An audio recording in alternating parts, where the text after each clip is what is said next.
Do do do do do. Do, do, do, do, do, do, do, do.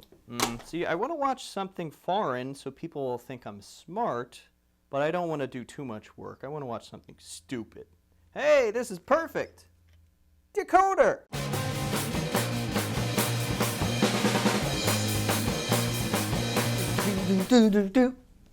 Decoder from 1984 is an obscure cult German film directed by artist, painter, and musician Muscha, although it appears the movie itself was put together, everything from producing, writing, directing, and editing, by a group of about 5 people, which accounts for some of the disjointedness. It really feels like, hey, what if we get everybody from our spunky, punky, squat commune and make a movie together? The movie stars F.M. Einheit, a member of the German industrial band whose name I still can't pronounce, Einstreidennubaten, and he plays a noise musician who's also a part-time employee at a burger joint. Bill Rice plays a government agent who looks eternally sad and dejected. Seriously, he has one facial expression throughout the whole movie. It kind of becomes hilarious by the end. And there's also a slew of countercultural figures at that time in the movie. Everyone from William S. Burroughs to Genesis P.O. Rouge to Kish. I like how William S. Burroughs' character is just credited as the old man. And one of the only facts about this movie on IMDb is that apparently when he was shooting his scenes, he was very intoxicated. Well, my word, I didn't know that there was a single waking moment in which William S. Burroughs wasn't 3 sheets to the wind. It's hard to define what genre this movie would be part of, you know? Is it cyberpunk, sci-fi, dystopian, transgressive, one of those movies where there's lots of people just like typing things on a computer? Beep, beep, beep, boop, beep, boop. Both the focus on punk rock music in Repo Man really kind of setting the tone for that movie. This movie is with the industrial movement. And after rewatching this movie for the first time in a year or two, I would say that I feel almost exactly the same. It's kind of just scrappy and charming in a low-budget way, at least as charming as a movie can be, that also includes real footage of castration and necrophilia. I didn't remember that. I guess they just put that in there to make sure I was still paying attention. All the same, there's a very earnest and creative style of filmmaking at work here. There's lots of very expressive lighting.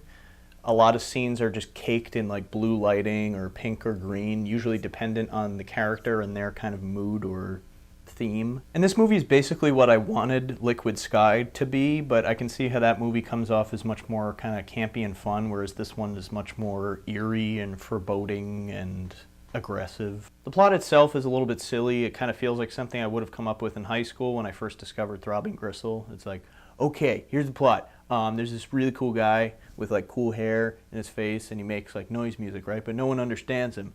Not even my girlfriend. I mean, his girlfriend. William S. Burroughs' seminal tape cut-up and speech cut-up technique is also an influence on this movie, which could kind of explain away some of the very disjointed and sometimes awkward editing choices.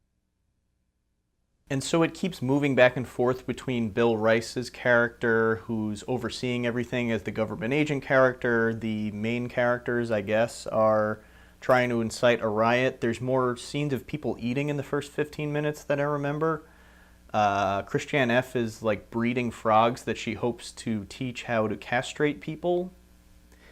And everybody also hangs out at the burger place a lot, which is also inexplicably inhabited by people who dress like they're from the movie Grease. Possibly my favorite scene out of this movie, which truly comes out of nowhere, is a scene where the boss is training his employees in the back of the H-Burger, and he's acting like an overzealous drill sergeant or football coach. Or how about that scene where William S. Burroughs is walking through the desert and it's all covered in garbage and there's just like a weird voiceover thing that keeps looping behind him? That one is definitely trippy and experimental. And the acting isn't terribly great, but almost all of these people are not actors and they're basically just playing themselves in the movie. For example, Genesis P.O. Rouge plays a crazed, self-aggrandizing cult leader. I also like how when the main character arrives at the cult leader den, everybody is just like banging tree trunks on the ground. What are they doing? Vinegar Syndrome, the boutique label, which remasters mostly forgotten movies, put out a very nice looking Blu-ray of it a couple of years ago. Frustratingly though, it is sold out at this time. And while admittedly it'll be really cool to hear the commentary for this movie, this is definitely one of those movies where I don't mind that it's on like a bootlegged version on VHS, because this is a very seedy movie. You know, you don't need to see this in 4K or 5K. It's neat. And I read an interview from the 90s with producer Klaus Mack, who does shed some light on the production of the movie, but even he admits the movie came out kind of confusing and unfocused. But this is a solid, enticing, engrossing little lo-fi movie. Nothing more, nothing less. I would say I'm a fan. It's far from perfect. Decoder, check it out, especially if you like industrial music at that time. Speaking of which, I'm late for my Temple of Psychic Youth rally down at the Burger King. Stay sexy.